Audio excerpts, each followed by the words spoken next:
అప్పుల బాధలు వెంటాడుతున్నాయా? అయితే 6JVR వారి జాతిరత్నాలు ధరించండి. నమస్తే, వెల్కమ్ టు అవర్ ఛానల్. నేను మిసిరి. ప్రస్తుతం మనతో పాటు ఉన్నారు ఆయుర్వేదిక వైద్యులు సుబ్బారావు గారు. సార్తో మాట్లాడతాం. సార్ నమస్తే. సార్ నమస్తే అమ్మా. సార్, ఈ రోజుల్లో చాలా మంది కూడా ఇష్టం ఉన్న ఫుడ్ తినడం వల్ల కావచ్చు, ఎన్విరాన్మెంట్ వల్ల కావచ్చు, డిఫరెంట్ రీజన్స్ వల్ల బాడీ హీట్ అనేది బాగా పెరిగిపోతూ ఉంది. ఎన్ని రెమెడీస్ చేసినా కూడా అది తగ్గట్లేదు అని చెప్తూ ఉంటారు. సో ఆయుర్వేదిక్లో ఏదైనా ఈజీ రెమెడీ ఉందా సార్ బాడీలో హీట్ని తగ్గించుకోవడానికి, వేడిని తగ్గించుకోవడానికి? ఆయుర్వేదంలో లేని వస్తువు అనేది లేదమ్మా. ఏ లేని జబ్బుకు మందు లేదు. మీరు అడిగారు కదా, చెప్తున్నానమ్మా. ఆయుర్వేదంలో హీట్ని మంత్రించినట్టుగా తీసేటువంటి చెట్లలో ముఖ్యమైనది దూసరి తీగ.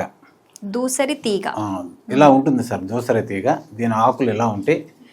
ఈ దూసరి తీగని ఆకులు తీసుకొచ్చేసి శుభ్రంగా కడిగి మిక్సీలో వేసేసి ఒక గిన్నెలో పోస్తే 2 నిమిషాల్లో అది ఐస్ గడ్డలా తయారవుతుంది. ఫ్రిడ్జ్లో పెట్టకుండానే. అలాంటి ఐస్ గడ్డ మీద కొద్దిగా పంచదార వేసుకోవచ్చు. షుగర్ ఉన్నోళ్ళు లేకపోతే పంచదార లేకపోయినా దాన్ని ఒక 2 స్పూన్లు తిన్నారంటే బాడీ లోపలికి వెళ్తుండే కొద్దికి అది కూల్ చేసుకుంటే వెళ్ళిపోతుంది. ఒక్కసారికే పనిచేస్తుంది మేడం. అట్లనే ఎక్కువ తింటే మాత్రం జలుబు చేస్తుంది, కాబట్టి తక్కువ తినండి.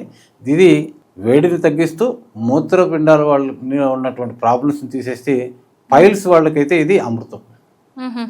పైల్స్ వాళ్ళు లెటర్లోకి వెళ్తే వాళ్ళ బాధ నరకం. అలాంటి వాళ్ళు ఇది కానీ తిని ఒక అరగంట తర్వాత వెళ్తే సాఫ్గా అయిపోతుంది, సుఖ విరోచనం అవుతుంది, చాలా సంతోషంగా బయటకు తిరిగి వస్తుంది. అంటే ఎంత సివియారిటీ ఉన్నా కూడా వర్క్ అవుతుంది? అవును, చాలా సివియారిటీ ఉన్నా కూడా విత్ ఇన్ 1 అవర్లో పూర్తిగా తగ్గిపోయిందండి శరీరంలో. అంటే ఇప్పుడు వారానికి ఒక్కసారి తినాలంటారా? ఎలా, ఏ విధంగా? ఇది అలా కాదమ్మా, మన అవసరానికి బట్టి వాడుకోవచ్చు. ఎక్కువ తీసుకోకుండా రోజు ఒక స్పూన్ తీసుకున్నా కూడా నష్టం లేదు. ఎక్కువ తీసుకుంటే ఏమైందంటే అది బాగా శరీరం చలవ చేసి జలుబు చేసే అవకాశం ఉంటుంది అనమాట. కాబట్టి మన శరీరానికి ఎంత అవసరమో అంత గమనిస్తూ తీసుకోవాలి. అవునండి. ఓకే, చాలా చక్కటి విషయం చెప్పారు. అండ్ ఇది ఎక్కడ పడితే అక్కడ దొరుకుతుంది సార్? అవునండి, ఇది ప్రతి సందులోనే ఉంటుందండి, ప్రతి కంప మీద కనపడుతుంది. దీన్ని చూడటానికి కూడా ఆకుని గుర్తుపడటం కూడా చాలా ఈజీ అండి.